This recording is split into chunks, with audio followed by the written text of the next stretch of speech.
design to delivery, India's journey towards an integrated electronics and semiconductor ecosystem. Let us welcome Mr. Navin with a warm round of applause as he takes the stage and takes us through an exciting journey of innovation and growth. Welcome, Navin. Thank you. Good afternoon. I know we are after the lunch.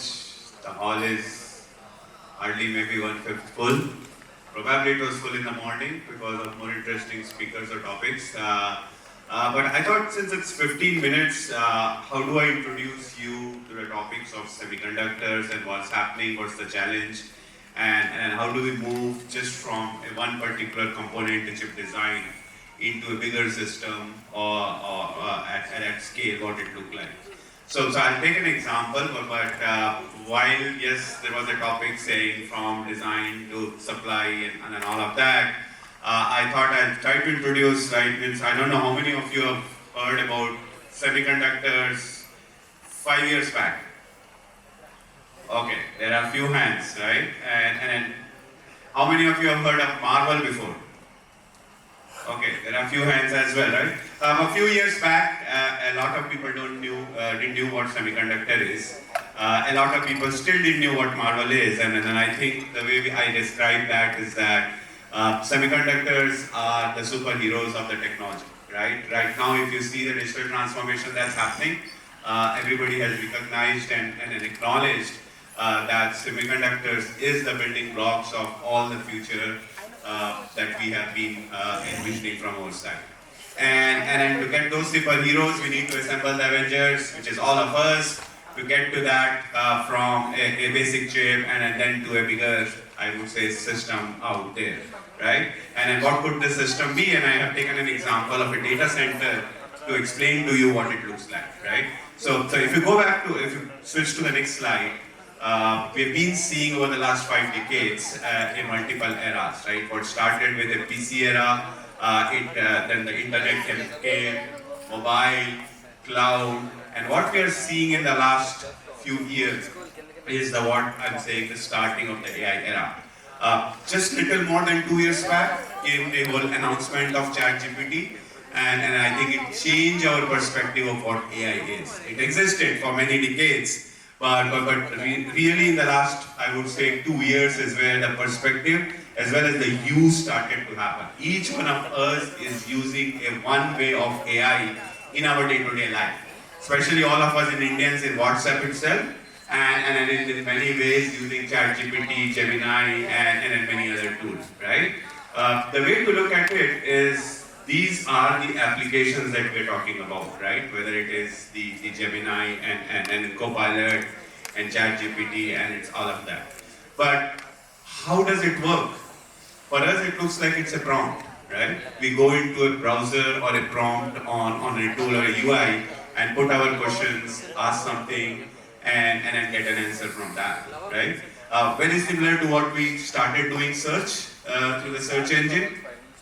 Over the years and decades of research and implementation, we have been able to pull down the cost for a search into few cents per search. That's the cost the search company pays to ensure that you and I have the results at the click, and then they get money by all the ways like the ads and everything else, right? The prompt engineering, which is where currently we are, the cost to respond to a prompt is still few dollars per prompt. That's the cost they are spending. And I want to explain to you why that cost and how semiconductor plays a role to actually ensure that the technology is fast, but in some ways all of us can work together to reduce that cost as well. So if you go to the next slides, this is the, I would say, picture of if an AI infrastructure has to be implemented. It goes through these sets of companies or handoff when we are building this, right? You need a fab, which is where the finally chip will be manufactured, but most importantly, that fab has to do a very advanced R&D to get you a technology data, right? That technology data is what is needed as a building block for you to go and figure it out. How will the transistors look like? How will it behave? And then how will we design, implement, and then simulate those, right? Taking those technology data from those fab companies, you need to have the infrastructure of EDA tools, the IP companies. In parallel, you have a manufacturing cycle so that you know, please keep it on the previous slide. In parallel, you also need to have the manufacturing flow to also have, can you go back to the previous slide? So I think they are missing it, but you also need a manufacturing data to have the materials and the machines ready to be able to manage those chips that will come out from the design cycle, and then they put together, do the design, do the tape out, manufacture, package, assembly, test, and then all of that, right? The next slide. So that's the overall supply chain cycle that we see across, right? Just stay here, right? So I'll move into an example of a data center. I picked this up, right? If you look at this is a very simplified version of it. First of all, look at the right side, right? That has what has been a traditional data center. You see a set of CPUs there, but along with those CPUs, there are storage elements, and then those wires that you see in the shades of blue, right? They are the connections between those CPUs. What has happened with the advent of these all AI-related apps and everything else, you've started seeing a different kind of a processing elements in your data center. The first one that came in was GPU, right? Probably because the way GPU was architected, the way multi-thread was implemented, it could do a lot of things, and then our initial use case of AI was fitting into those things with those huge neural networks. GPU became a very good, I would say, fit into that as the compute element. But what's happening is that if you realize in a cloud environment, there are multiple different use cases, which in our technology terms, it's called workloads, right? Some of the cloud is built for an e-commerce application. There are a lot of clouds which are built for an OTT applications, search applications, right? Development environment. So the use case is very different. Someone has a only text-to-text need, and then we are going from on the left side, text, audio, video, 3D, and then the output also in the form of a text, audio, video, 3D. So all of these combinations are possible. And depending on that workload or different use case, you might want to optimize your compute so that you can get the best power performance for that particular use case that you are trying to solve for. The reason I say that, if you go and pick it up a GPU, one GPU, the power consumption for that GPU is in many hundred watts. Probably that's the wattage that you used when you did a toaster today morning or a geyser today morning, but that's what one GPU uses. ChatGPT to be trained once uses at least 100,000 GPUs connected together and running for many weeks to be able to get trained, so that then it can enable a response to you through an inferencing mechanism. So we need to optimize that power while continuing to get that performance to our others. And that's where what is happening is that these GPUs are getting transitioned into XPUs, where you customize your compute element to ensure that it fits into your workload and ensure that you can do the same thing in a much faster speed, but at a much lesser power, right? And that's what you will see on the left side of your screen. On this side is all of those are those, you see generally the GPUs comes in packets of 4 or 8. You connect them and then connect hundreds and thousands of them. That's called a cluster. In the data center, if anyone of you have looked into a data center, you'll see racks and racks. And then all of those are those, you see generally the GPUs comes in packets of 4 or 8. You connect them and then connect hundreds and thousands of them. That's called a cluster. In the data center, if anyone of you have looked into a data center, you'll see racks and racks. And then there are, multiple levels of, boxes that's inside there. So each of these racks has these GPUs with all these connections, and then they go in an aisle, and then there are multiple aisles. And then there are multiple such buildings that are interconnected, right? And that's why we are talking about the most recent announcement. If you see, the data centers are talking about 1 million compute element in that, right? That's what we have to connect.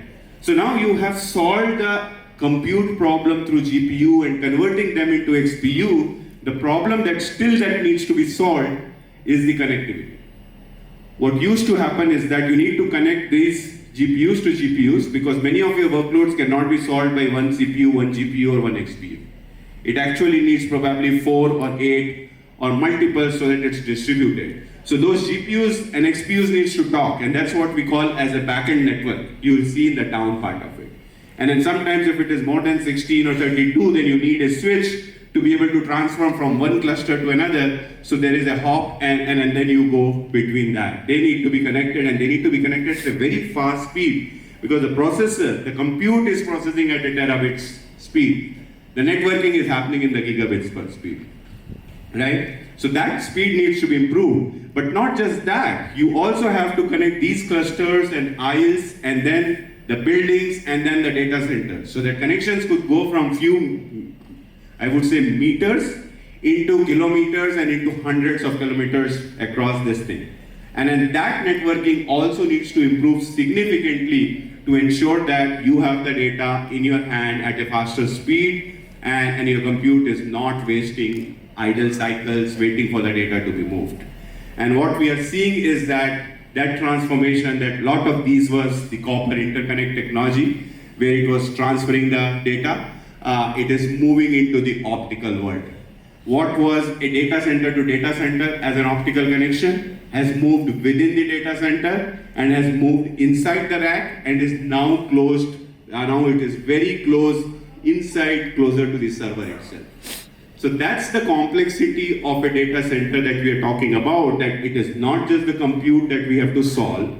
We have to optimize that compute. We have to build the connectivity, both for copper, both for optical, and then have those switches in between, which also should be running in those terabits per second, and then be able to sustain the, I would say, data center efficiency that we are talking about. So that's the system complexity that we are trying to foresee and then solve. And to do that, if you go to the next slide, there are multiple, I would say, things that we need to do in a design flow. I've tried to kind of made it in a simpler boxes. There's a huge level of collaboration. You can press the 3-4 times, let the slide complete, right? There are multiple collaboration that's needed, right? I talked about EDA tools. I talked about IP. You need technology data. You need to work with your packages, because the packages are becoming complex. And then you need to have a very complicated development flow altogether, collaborated with multiple industry, multiple partners to be able to put that data center together. And it requires a multidisciplinary skills. While we thought that the semiconductor was primarily a EE, electrical, electronics, engineering problem, we quickly realized that we do need the computer architecture, and now we are realizing that it is also going to the basic science of physics and materials and all of that, but also the other engineering in terms of chemical and metallurgy and mechanical, because when you fix all of these together with this thermal profile, with this power, and in this size, you need all of this engineering connected together to be able to put such system integration at that scale. Next slide. So for that, I want to just close my thought with that. There are multiple skills that are required: critical software and EDA tools, building the right IP to connect the analog circuits, the digital circuits, getting the best out of it, integrating all of that as SoC, getting the tape out. The next set of complexity started coming in is that now each one of these SoCs become so large that you cannot manufacture beyond a size, which is called the reticle size. And so you start splitting your functionality into multiple, so-called as a chip, and then you have to package and connect them all together into the same, I would say, the size, or start forming in different ways of stacking them together in different forms. And that's where you hear terms like 2.5D, 3D, and many other integration to keep the form factor and the size and other things together.